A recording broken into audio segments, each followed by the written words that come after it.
दोस्तों चलिए शुरू करते हैं एक लव स्टोरी दिल की दो दिल तक। कहानी को शुरू से अंत तक जरूर सुनना।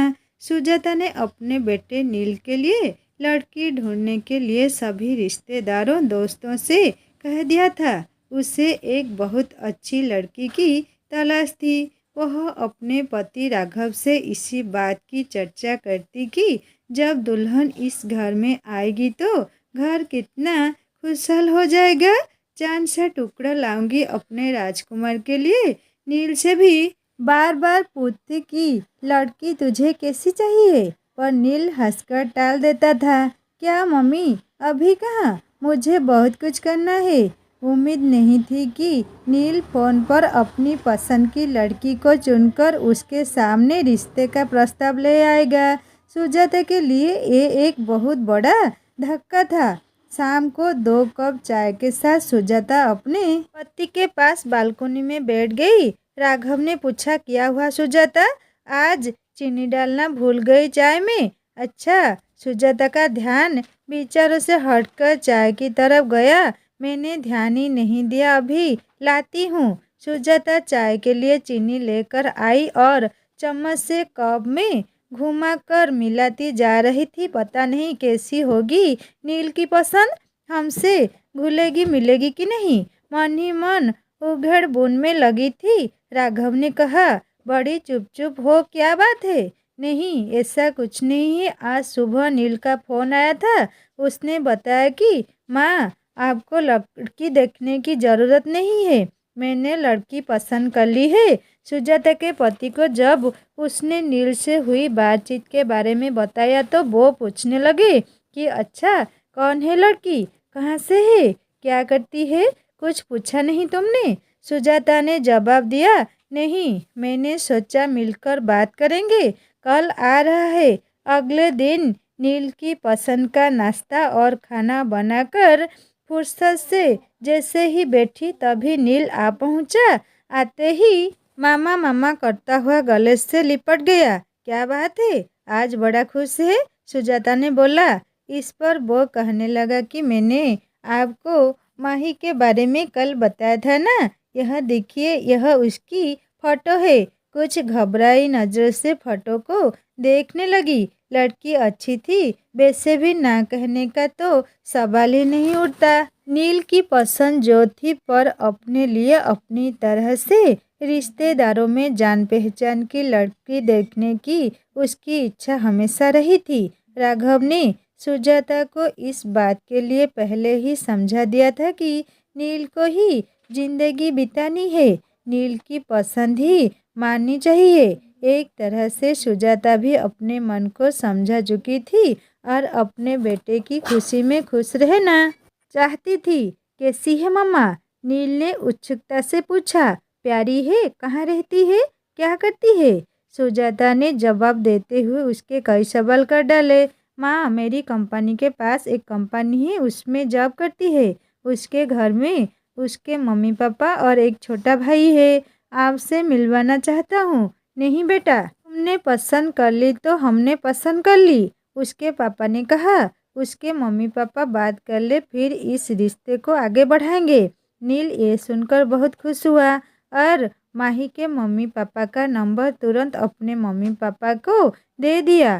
कुछ दिन बाद दोनों का रिश्ता पक्का कर दिया। माही सांवले रंग रूप की थी, हाँ, आंखें जरूर बड़ी थी, लेकिन उसे देखकर सुजाता को लगा कि मैं तो इससे अच्छी ढूंढ कर लाती। गोरी चिट्ठी पर मन महसूस कर रह गई। सगाई धूमधाम से हुई, शादी भी हो गई, पर सुजाता को चिंता थी कि कोई मेहमान बहू के सांवले रंग पर ना कुछ बोल दे। लेकिन उसने देखा माही के चेहरे पर एक मुस्कान रहती थी। दुल्हन थी माही, पर फिर भी सबका ध्यान रख रही थी। आपने पानी लिया, कुछ खाया? सब रिश्तेदार तारीफ करते करते नहीं थक रहे थे, पर माही ज़्यादा बोलती नहीं थी। शायद उसकी आदत ही ऐसी थी, कम बोलना। सुजाता को माही से ज़्यादा बातें करने का समय नहीं मिला। पहले मेहमान रहे, फिर वह हनीमून पर चले गए। वहाँ से लौटे तो दोनों की छुट्टियां खत्म हो गई थी और दोनों दिल्ली लौट गए। नील ने 2 कमरों का एक मकान किराए पर लिया हुआ था। माही और वह दोनों साथ ही निकलते थे। दोनों की कंपनी पास पास थी। फ़ोन पर थोड़ी बहुत बात हो जाती थी क्योंकि सुजाता को हमेशा राघव से माही की ही बात करनी होती थी। वह हमेशा कहती माही शायद हमें पसंद नहीं करती। सुजाता को शिकायत होती थी कि वो दोनों घर नहीं आते।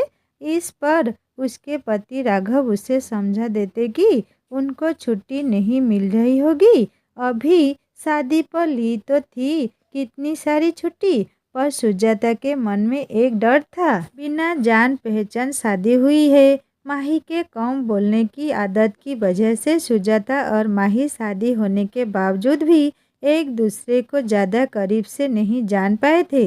एक दिन नील ने फ़ोन किया और कहा, आप और पापा कुछ दिन के लिए यहाँ आ जाओ। हम दोनों को छुट्टी नहीं मिल रही है, लेकिन आप लोग यहाँ आ जाइए, सब साथ साथ मिलकर रहेंगे। सुजाता ने बहुत आनाकानी करते हुए मना किया, नहीं अभी नहीं, फिर कभी। लेकिन नील मानने को तैयार ही नहीं था। अच्छा, तेरे पापा से पूछकर बताऊंगी। राघव के हाँ कहने पर सुजाता की खुशी बढ़ गई और उसने एक लिस्ट तैयार कर ली कि क्या क्या राघव के साथ वह बाजार से जाकर नील की पसंद का लेगी। माही की भी खाने पीने की पसंद उसे पता चल चुकी थी, इसलिए उसने लड्डू, पंजरी और घर का भी काफ़ी सामान बना लिया था और बाजार से भी उनके लिए शर्ट और सूट खरीद लाई थी। आखिर पहली बार बेटे और बहू के पास रहने जा रही थी। राघव और सुजाता टैक्सी करके दिल्ली पहुंच गए थे। सुजाता सोचने लगी माही ऑफिस होगी, छुट्टी तो ली नहीं होगी। दरवाजे पर ताला नहीं था। सुजाता को अच्छा महसूस हुआ। डोर बेल बजाते ही माही ने पैर छुए और नाश्ता और चाय लेकर आ गई। माही ने कहा कि आप नहा धोकर कपड़े बदल लीजिए, मैं थोड़ी देर में खाना लाती हूँ। सामने नया टॉवल रख दिया। ये देखकर राघव मुस्कुराए। थोड़ी टेढ़ी निगाह से सुजाता थोड़ी सी मुस्कुराहट के साथ नजरें नीचे करके नाश्ता करने लगी। देखा, बहू कितनी समझदार है। राघव के ये कहने पर सुजाता कुछ नहीं बोली। कहती थी क्या, शाम को जब नील आया तो सब खुशी से मिले। सुजाता सामान दिखाने लग गई। सब खुश थे। नील, सुजाता और राघव बातें कर रहे थे। माही अपने इधर उधर के काम समेटने में लगी थी। बस एक छोटी सी मुस्कुराहट लिए रात का खाना बाहर से ही ऑर्डर कर दिया था। सबने मिलकर खाना खाया। खा पीकर सब सोने चले गए। माही ने 2 चादर, एक जग पानी और गिलास सब रख दिया था। सुजाता को मन ही मन खुशी हो रही थी। जैसा उसने सोचा था, माही वैसी ही थी, घर को घर समझने वाली। अगले दिन ऑफिस था। नील बताता था कि दोनों कॉर्नफ्लेक्स खाकर जाते थे। सुजाता ने सोचा उन्हें कंपनी में मिल जाता होगा खाना, इसीलिए कुछ ज़्यादा खाकर नहीं जाते। उसने सोचा क्यों ना मैं अपने राघव के लिए कुछ बना लूं। तभी माही की आवाज़ से उसका ध्यान टूटा। माँ, नाश्ता में तैयार कर दी है। ढोकला नील ने बाजार से ला दिया था। सुजाता ने देखा माही नया सूट पहनकर तैयार थी। ये वो सूट था जो सुजाता लाई थी। माही ने आगे बोला, खाना बना दिया है, खा लीजिएगा। अपने दिए सूट में माही को देखकर सुजाता को खुशी महसूस हुई कि माही ने दिए का मान रखा। सुंदर लग रही हो माही, सुजाता ने धीरे से कहा और तुरंत बात पलट दी। अरे, मैं बना लेती नाश्ता। माही ने कहा, नहीं माँ, आप क्यों काम करेगी। अच्छा, चलते हैं कहकर गले लगकर ऑफिस के लिए निकल गई। सुजाता ने माही की आंखें पढ़ ली थी कि बिजी होने पर भी छोटी छोटी बातें का ध्यान रख रही थी माही। राघव, सुनो, सुजाता ने अपने गलों पर हाथ रखकर कहा, मुझे माही के गले लगने का स्पर्श देर तक महसूस हो रहा है। आज बेटी होती तो ऐसे ही गले लगती। राघव ने भी अखबार पढ़ते पढ़ते भावुक दिल से हाँ कहा। लेकिन अगले दिन राघव से सुजाता कहने लगी, क्या फ़ायदा आने का, दोनों को छुट्टी भी नहीं है और टाइम भी नहीं। पिता पाते हमारे साथ राघव ने भी हाँ में हाँ मिला दी। सुजाता कहने लगी कि 1-2 दिन में हम चले जाएंगे। अगले दिन माही सुबह ही नाश्ता बनाने में लग गई। सुजाता ने माही से कहा, तुम तैयार हो जाओ, ये मैं कर लूँगी। नहीं माँ, आज शुक्रवार है, हम दोनों ने छुट्टी ली है और शनिवार इतवार की तो छुट्टी होती ही है। हमारी 3 दिन आपको ये शहर घुमा देंगे। मन ही मन सुजाता मुस्कुरा रही थी कि बेटे बहू के साथ पूरा दिन बिताएंगे। चारों घूमने निकल गए। जहाँ भी संभल कर चलना होता माही तुरंत सुजाता का हाथ पकड़ लेती। 3 दिन पता ही नहीं चले। अगले दिन सुजाता सुबह ही उठकर रसोई में आ गई। माही तुरंत बोली, मम्मी जी कुछ चाहिए नहीं। सुजाता ने कहा, मैं तो इसीलिए चली आई कि दोनों मिलकर काम करेंगे, सब काम जल्दी हो पाएगा। ये सुनकर माही मुस्कुरा दी। दोनों ने मिलकर नाश्ता बनाया और माही ऑफिस के लिए तैयार हो गई। नील और माही चले गए।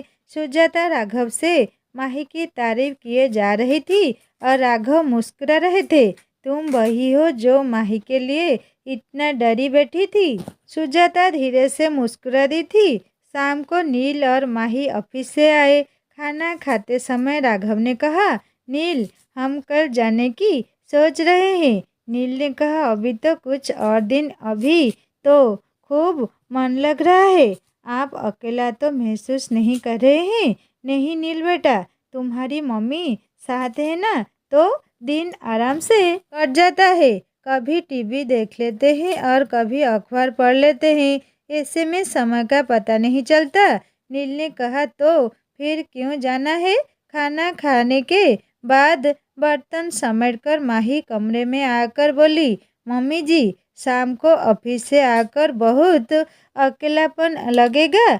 आप दोनों के आने से रौनक हो गई है। थोड़े दिन और रुक जाइए, या मैं तो कहती हूँ कि आप हमारे साथ ही रहिए। वैसे भी अब पापा जी रिटायर हो गए हैं, कोई काम नहीं है। आप दोनों का ध्यान हम पास रहकर ज़्यादा अच्छे से रख पाएंगे। जो माही बोलती नहीं थी वह आज बड़ी बड़ी बातें कर रही थी। राघव और सुजाता एक दूसरे को देखकर मुस्कुरा रहे थे। सुजाता ने माही के पास आकर उसका हाथ अपने हाथों में ले लिया और कहने लगी कि कितना ध्यान रखती हो तुम हम सब का। नील बड़ा किस्मत वाला है जो हमें एक अच्छी बहू मिली। इतनी अच्छी तो मैं भी ढूंढ नहीं पाती। ये सुनकर माही सुजाता के गले लग गई। माही बोली, मम्मी जी मैं भी किस्मत वाली हूँ जो ऐसा परिवार मिला। प्यार और अपनेपन की वजह से दिल की बात दिल तक पहुँच गई थी। आजकल दोनों के रिश्तों में बदलाव आया है। समझदारी और प्यार से रिश्ते मजबूत होते हैं। दोस्तों ये कहानी आप लोगों को कैसे लगी मुझे ज़रूर कमेंट करके बताना, और अच्छे लगे तो लाइक करना, दोस्तों के साथ शेयर करना और सब्सक्राइब करके बेल आइकन दबा देना।